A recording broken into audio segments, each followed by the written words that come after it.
Jūs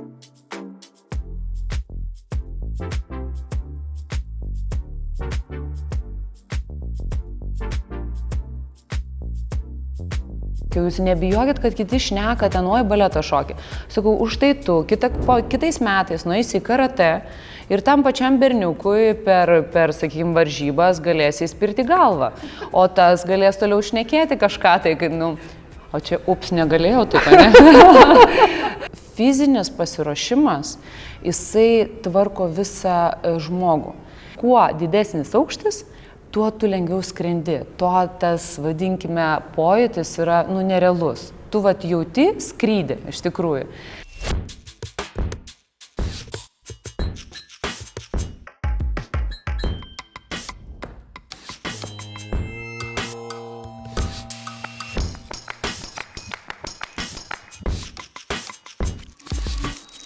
Aš labai džiaugiuosi, kad Lietuvoje vis daugiau atsiranda kažkokių unikalių idėjų, meno idėjų. O šiandien, Inga, su jumis susitinkame pakalbėti apie vertikalų šokį. Tai kaip ta mintis jums gimė, kodėl pradėjote šitą sritį vystyti? Gal, sakykime, tikrai negalėčiau pasakyti tokio vieno taško, nuo kurio viskas prasidėjo, nes tai vystėsi labai ilgai.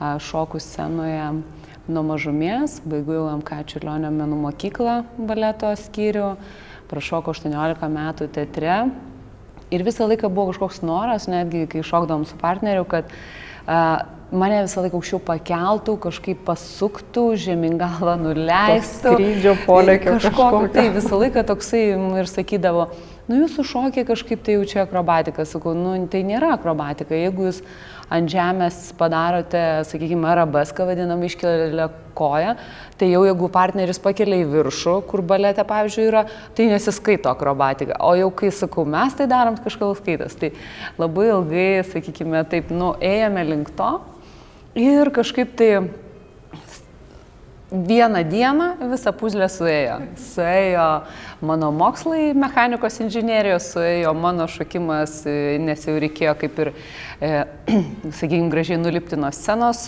Klaipėdos muzikinėme teatre. Ir viskas dėjosi, teatras užsidarinėjo renovacijai ir aš tuo metu sakau, žiūrėkit, kaip gerai būtų, kaip ta frazė išeiti iš teatro galėtų nuskambėti ir vizualiai tai atrodytų kaip 3D. Sakau, žiūrėkit, išeina šokėjas iš teatro, per sieną, žemyn ant žemės ir išeina. Langais ir išėjot. Stogais.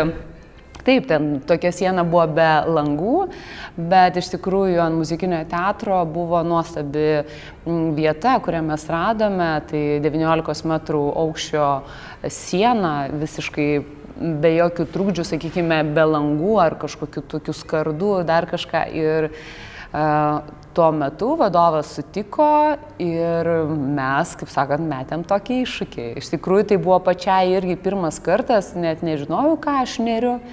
Ir kai atvažiavo Olandai į Benšą teatrą, su kuriais mes iki šiol bendradarbiaujame, mus mokinti ir leisti visiems pabandyti, kas tai yra, tikrai buvo tokių labai dviejopų jausmų, nes visa baleto trupė galėjo pabandyti.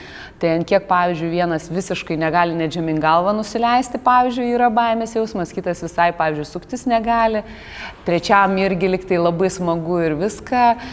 Tai, kai sako, kad kiekvienas šokėjas galėtų būti vertikalių šokėjų, tai aš tikrai pasiginčiau šitoje vietoje, nes tikrai matėme, kai visi skirtingai reagavo į tai. Tai koks tas jausmas yra, šokti toje, nežinau, nesvarumo būsenoje, ar kaip čia gaunasi? Koks tas jausmas, ką patiriat, kas tai yra? Net nežinau, su kuo sulyginti. Gal kažkam tai su skaniausiu jo maistu, kažkam tai, kai jisai pirmą kartą paragauja į kokį balynų nuskridęs, paragauja kažkokio maisto, kažkokios uogos, kur tu ragauji ir kažko tai, kas tai burnojo sprogimas kažkoks yra, tai iš tikrųjų šokimas vertikalioj padėty yra fiziškai gan labai sunkus, bet vizualiai jis atrodo labai pasakiškai. Ta prasme, tas skrydis, kai tu skrendi, nesilaikydama rankomis, jisai tikrai užburia. Aš kartais pati tiesiog, kai dirbi, tu analizuoji savo darbus, kas taip, kas ne taip ir galvoju, wow, čia gražiai naktį atrodė. Ta prasme, jeigu kažkas nežinojo, ėjo pro šalį ir galvojo, viskas, šiandien metu gerti.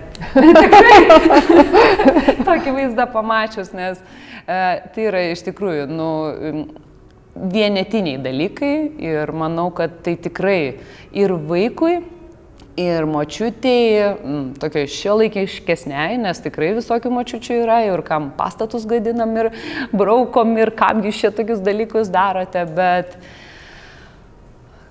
kaip sakant, nepasirinksi, kas tau patinka. Tai kokių reakcijų sulaukėte iš žiūrovų, kaip jie reaguoja į jūsų pasirodymus? Šiaip iš tikrųjų nežinau, kaip pasakyti. Kai mes darėm pirmą projektą Klaipėdoje, mes gavom labai teigiamų ir labai gerų atsakymų ir jie visi suėjo pas mus. Kadangi mes klaipėdiečiai, muzikinis teatras darė, labai daug žmonių parašė muzikiniui teatrui, viešoje erdvėje. Aš mačiau, skaičiau ir verkiau iš tikrųjų iš to džiaugsmo. Kai pasirodėme Vilniuje, labai buvo turbūt sunku mūsų surasti ir mūsų pagirti, nes, žinot, tokie likom be adresato. Laiškas nepasiekė adresato. Nebuvo kam pasakyti, tai tie žmonės tik tai, kurie iš tikrųjų, ačiū noriu pasakyti, kurie liko po renginio ir priėjo ir drąsiai pasakė, kad, wow, kaip čia mums patiko ir drąsiai reiškia savo mintis, tai va tada paglosto tą širdį, kad vis dėlto, ne veltui tu tai darai, kaip kiti vadina, rizikuoji ir rodai tokius pasirodymus. Tai aš manau, kad jeigu kas mėgsta Cirque du Soleil, o turbūt tai mėgsta lietuviai labai, nes kai atvažiuoja Cirque du Soleil, jie 4 dienas Lietuvoje vieši, ne šiaip sau, manau, nes tikrai išperka tos bilietus. Tai mes dar mažiukai esame Cirque du Soleil. Lietuvoje labai mažai yra cirko ir šito žanro tikrai mes mažai matome iš tiesų. Tai įkūrėte, Inga, ir šokio mokyklą?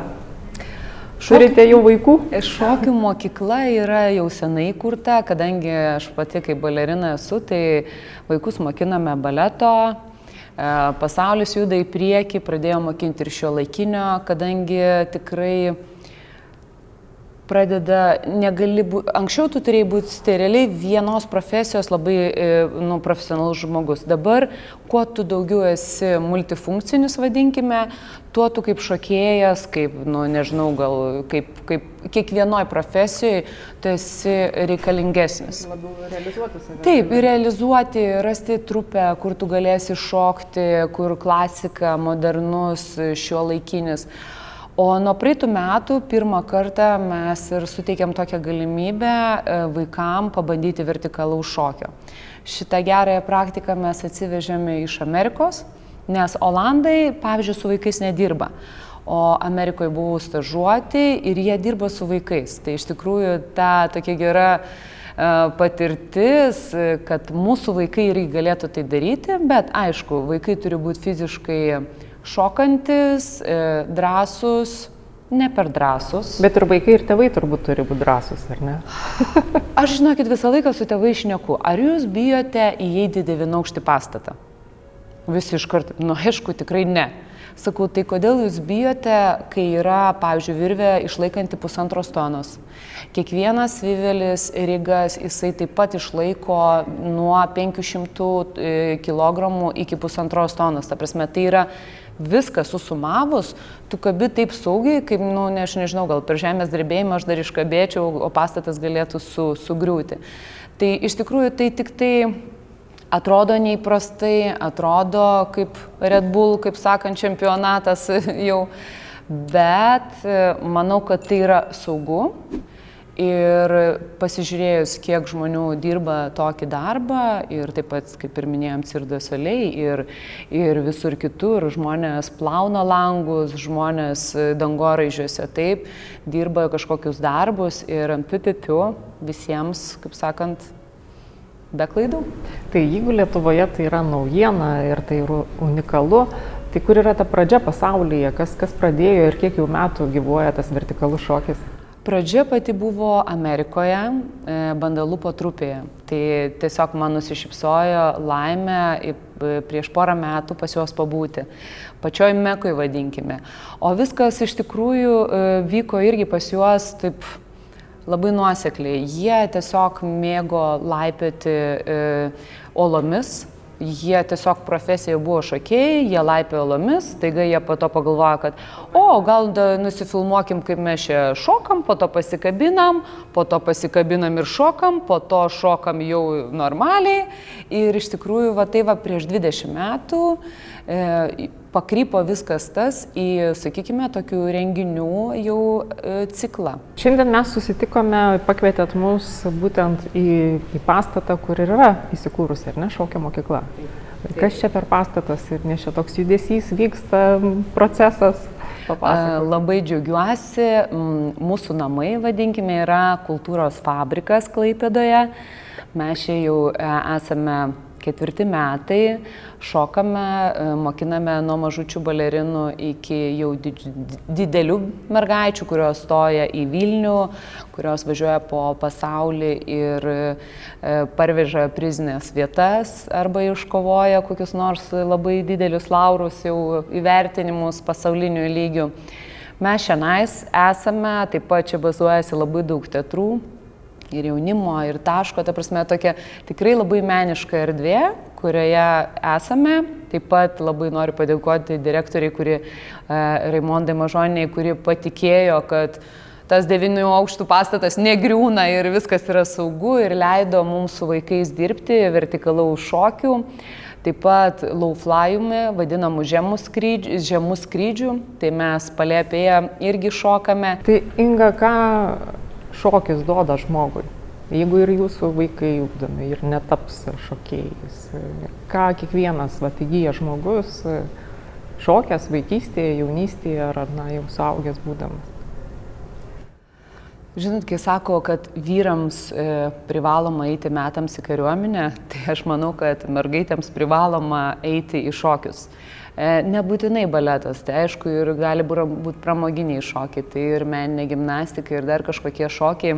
O kodėl tik merginom, tai o vaikinam? Vaikinam irgi, žinokit, tik į pliusą. Pas mus tikrai šoko berniukų, sakykime, ir aš visą laiką sakiau, jūs nebijokit, kad kiti šneka ten baleto šokį. Sakau, už tai tu kitais metais nueisi į karate ir tam pačiam berniukui per sakykime, varžybas galėsi įspirti galvą, o tas galės toliau šnekėti kažką, tai, o čia, negalėjau, taip, ne?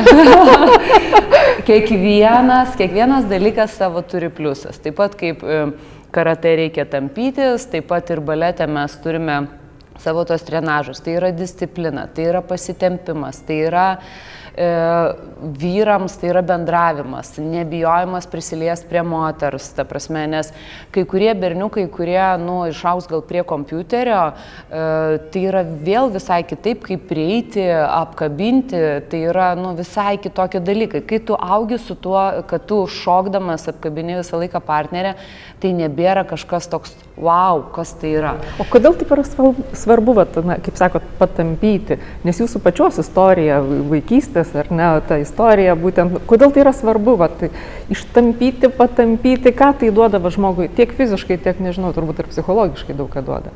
Kaip pačiai, jūsų patirtis, aišku, pati gal nepamenat, nes aš suprantu, kad tai nuo pat kūdikystės, ar ne, turėjot sveikatos tų problemų tokių, jeigu taip galima pavadinti. Aš manau, žinot, kiekvienas mes gimstame su kažkokiais savo niuansais. Tuo ir unikalūs esame. Tuo ir esame unikalūs, tik tai labai smagu, kad kai kurios ligos jos išeina į gerus dalykus. Tai gal, sakykime, tai visą laiką atrodo žmogus optimistiškas, nes kai kurie kiti su tokiom problemom neišbrenda iš tenai ir yra iš tikrųjų liūdesys ir taip toliau. Tai šitoj vietoj nebuvo taip, kad labai būtų lengva ten ar tampytis, ar kažką, tikrai nei vienam, aš manau, taip nėra jau duota, sakykime, tai yra vis tiek, tai yra raumuo, tai yra sausgyslės, bet iš esmės, kad viskas turi kažkokį fizinis pasiruošimas, jisai tvarko visą žmogų. Jisai tvarko, sakykime, stuburo, kad tai nebūtų kažkokių lygų. Jisai, žiūrėkit, kartais eina, oi, mano vaikui stuburas iškrypęs, taip, gal jisai kažką sunkiau panešioja. Vis tiek tas sportas jisai daro savo, jisai tvirtina kaulų savo struktūroje, jisai tu atrodai kitaip, tavo tonusas yra kitaip, tavo nuotaikų kaita yra kitokia. Tu kažkas atsitiko, kažkokia, bėda dar kažką. Žiūrėkit, tu nuėjai į sporto salę, kas eina į sporto salę, kas nueina į šokius, tu nesėdi ir negalvoji, kaip man dabar yra blogai. Ne, iškart dešinę kairę, apsisukai, ne ten, persverči, taip, pavaldos. Svarbu tik ateiti iki tos salės, va čia yra, kaip čia to atkaklumo tiek turėti ir tos motivacijos ateiti, ar ne, kai jau ateini, tai jau viskas gerai. Tada, sakau, tas vis dėlto fizinis krūvis, jisai vis tiek duoda savo didelių pliusų. Kaip man sakytų kiti, ne, aš ir taip gražiai atrodau, kuda, viskas, man nereikia. Paskaičiuoju kalorijas čia. Taip, man nieko nereikia, bet tikrai atsiliepia po to, kai jau atrodo, norėjosi, kad tai neatsilieptų niekam. Bet ir tai nevėlu turbūt. Kai jau ir atsiliepia, jau irgi galima pradėti judėti. Ir šiandien kaip tik žiūrėjau irgi baleriną ten. 76 metų moteris, labai norėjo šokti. Jinai pasaulyje jau yra garsėje tenai, tikrai daug kur ir skrolina viskas, kad norint ir sportuojant tiesiog reikia eiti ir daryti. Ką galėtumėte, Inga, palinkėti arba pasakyti žmonėms, kurie neišdrįsta? Tarkim, gal visą gyvenimą norėjo šokti, bet nebuvo ten šokių mokytojos vaikystėje, nebuvo, po to suaugęs, gal poros nerado, dar kažką. Ką galėtumėt pasiūlyti, kaip įveikti tą tokį susilaikymą? Aš žinokit, galvoju, kad tas karantinas atnešė labai daug pliusų. Tik juos reikėtų mokėti išnaudoti, rasti kaip išnaudoti. Anksčiau mes negalėdom jokios, pavyzdžiui, medžiagos gauti internete arba ten būdavo jinai trumpa labai. Dabar iš tikrųjų pasaulis buvo tiek stipriai atsivėręs, kad video medžiagų yra tiek, kad tu, pavyzdžiui, net turbūt, sakykime, namų sąlygom galėtum suprasti, kas tau patinka, arba čiatą, ar daryti pilvo presą vienai, crossfitą kokį nors, pavyzdžiui, taip. Yra tiek galimybių pabandyti ir jau žinoti, kur nueiti. Nes anksčiau, tai žinot, mes visur bandydavom. Ten nepatiko, po to tu meti ir galvo, man gal ir nieks ir nepatinka. Dabar tikrai yra galimybių ir tikrai siūlau visiems bandyti, eiti, žiūrėti, eiti, bandyti, taip pat. Galbūt kada nors ir mes, kaip sakant, vertikalų šokį leisime pabandyti, taip. Didelė labai atsakomybė, matot, dirbti mokytojų, kabinant kitą žmogų. Nes visą laiką kitam atrodo, kad tai yra labai paprasta, o tu, kabindamas, supranti, kokią turi atsakomybę. Jeigu netyčia netaip pasisuks, jeigu netyčia kažką pasitems arba dar kažką tai. Bet turbūt bet kokį dalyką mokyti žmogui yra atsakinga. Tai bet kas galėtų būti, ar ne? Ar tai šokis, ar tai muzika. Bet žinokit, pasiginčyčiau šitoje vietoje, nes, pavyzdžiui, jeigu jūs blogai rašote, pavyzdžiui, mama, jums duos sąsiuvinį prirašyti 10 eilučių mama. Aš jau 10 kartų rankytis į sieną negaliu jums leisti. Taip, ta prasme, kad kai kur, kaip ir turbūt kokie chirurgai, taip, tų klaidų. Aš norėjau, kad taip paprasčiau viskas atrodytų, ir jūs sakot, vis tiek čia taip sudėtinga. Čia, žinokit, vis dėlto gyvybės yra gyvybė. Gyvybė yra svarbiausia, ko gal, kaip jūs klausėte, ar visi palaiko, tai tikrai yra tų močiučių, kurios eina ir sako, Jėzus, kam, bepročiai visai, kam čia to reikia.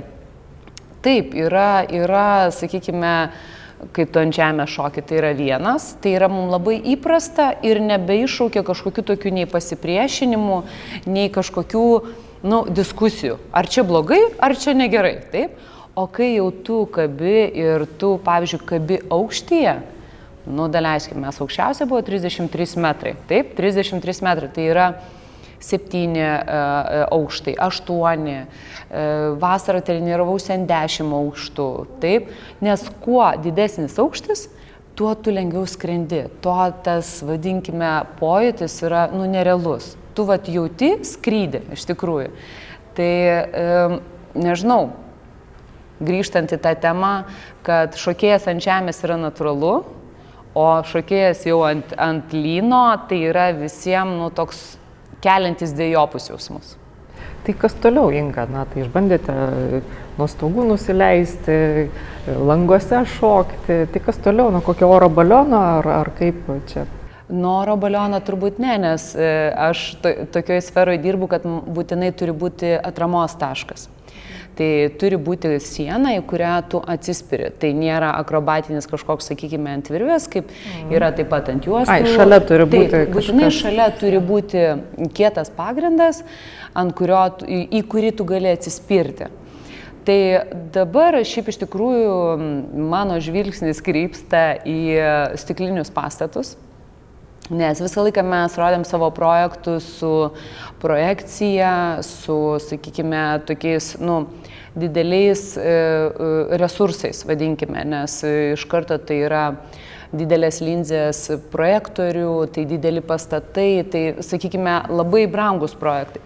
Šiuo metu labai norėčiau pabandyti Vilniuje surasti tokį pastatą, kur tikrai būtų saugus ir pabandyti tokį efektą, kai vis dėlto, kaip pavyzdžiui, tu šokiai atsispiri nuo to stiklinio paviršiaus ir tai atrodo, pavyzdžiui, jeigu 3 šokėjai šoka, tai jie jau atrodo 6, tai jie jau atrodo sinchroniai ir viską, ką labai daro daug amerikiečiai ir vat su jais kiek bendravome, kiek šnekėjome, ta prasme, kad gal mes čia lietuviai net pirmi, taip, kad būtinai jau visą pasaką padaryti ir viskas turi būti labai mes visada gerai. Turim padaryti, pasimokėm iš kitų, tada padarom geriau, tada iš mūsų mokosi.